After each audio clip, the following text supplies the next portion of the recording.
90 দিনের ভিতরে business open করার চ্যালেঞ্জের আজকে হচ্ছে 5 নম্বর দিন। তো ফাইনালি বন্ধুরা আমি কাজে চলে আসলাম, যেখানে কাজ বাইর করছিলাম। আর এটা হচ্ছে আমার মামু। আর আমি এখানে কি কাজে আসলাম চলেন আপনাদেরকে দেখাচ্ছি। চলেন ভিতরে যাওয়া যাক, যেখানে কাজ আর কি সেখানে যাই। চলেন এখানে কি কাজ করতে আসলাম অবশ্যই আপনাদেরকে দেখাচ্ছি। এগুলো হচ্ছে এই দুজন হচ্ছে আমাদের অপারেটর, যারা নাকি মিলটাকে চালু করে। ওরা দুজন হচ্ছে অপারেটর।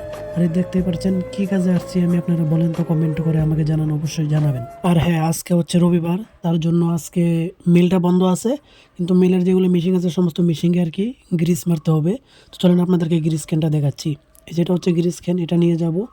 যেখানে যেখানে গ্রিস মারতে হবে সেখানে এটা দিয়ে গ্রিস মারবো। তো বন্ধুরা আমি এখন মিলের উপরে আছি, আপনারা দেখতে পাচ্ছেন পিছনে মিল দেখা যাচ্ছে। এখানে কাজ করতে আসলাম। এই যেটার নাম হচ্ছে বাইবেটার। এখানে পাত্রগুলো আসা পরে তারপরে ছোটগুলা নিয়ে এই ট্যাঙ্কিতে চলে যায়, আর বড়গুলো আবার চলে যায় রিটার্ন মেশিনে। এখানেই কাজ আমাদের। তো কাজটা কেমন অবশ্যই বলবেন, আর কি কাজ, এই মিলটার নাম কি অবশ্যই আপনারা কমেন্ট করে আমাকে জানাবেন। বন্ধুরা আজকে কাজ শেষ করে যাইতেছি অল্প মার্কেটের দিকে, কারণ এখানে অল্প কাজ আছে। শপিং করার জন্য যাইতেছি, অল্প শপিংও করতে হবে। আমরা দুই মামু বাইক নিয়ে একসাথে যাইতেছি। মার্কেটে যাওয়ার সময় চলে আসলাম দোকানে, একটি ঠান্ডা নিলাম, তারপর একটা কুরকুরে নিলাম, এটা খাওয়া দাওয়া করে যাব বাজারের দিকে। মার্কেটে গেছিলাম, মার্কেটে যাওয়ার পরে কোনো ফায়দা হয় নাই, কারণ আজকে রবিবার, তো তার জন্য আজকে সমস্ত মার্কেট বন্ধ আছে। তো দুই মামু ব্যাগ নিয়ে একসাথে মন উদাস করে আবার চলে আসতেছি রুমের দিকে। আজকের ভিডিওটা এতটুকুই, সবাই সাপোর্ট করবেন, ফলো করবেন। আর আজকের জার্নিটা এতটুকুই। দেখা হচ্ছে ডে 6-এ। Bye bye.